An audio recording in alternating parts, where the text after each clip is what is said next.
പഹൽഗാം ഭീകരാക്രമണത്തിന്റെ പശ്ചാത്തലത്തിൽ UN രക്ഷാസമിതിയിൽ Pakistan ഒറ്റപ്പെട്ടുപോയി. Missile പരീക്ഷണങ്ങളിൽ പാകിസ്ഥാനോട് അംഗരാജ്യങ്ങൾ ആശങ്ക പ്രകടിപ്പിച്ചു.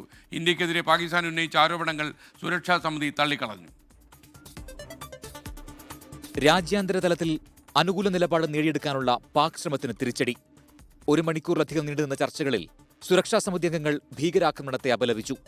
ആണവ ഭീഷണി മുഴക്കിയതിനെയും സുരക്ഷാ സമിതി വിമർശിച്ചു. പാകിസ്ഥാന്റെ മിസൈൽ പരീക്ഷണങ്ങളിൽ അംഗരാജ്യങ്ങൾ ആശങ്ക പ്രകടിപ്പിച്ചു. പാകിസ്ഥാൻ ആസ്ഥാനമായി പ്രവർത്തിക്കുന്ന ഭീകര സംഘടന ലഷ്കർ-ഇ-തൊയ്ബയുടെ പങ്കിനെക്കുറിച്ച് ചർച്ചകളുണ്ടായി. ഇതുമായി ബന്ധപ്പെട്ട് രക്ഷാസമിതി അംഗങ്ങൾ പാകിസ്ഥാനോട് ചോദ്യങ്ങൾ ഉന്നയിച്ചു. പാകിസ്ഥാന്റെ ആവശ്യപ്രകാരം ചൈന നിർദ്ദേശിച്ചതനുസരിച്ചായിരുന്നു UN രക്ഷാസമിതി യോഗം ചേർന്നത്. രഹസ്യയോഗമായിരിക്കണമെന്നും പാകിസ്ഥാൻ ആവശ്യപ്പെട്ടിരുന്നു. International desk 24.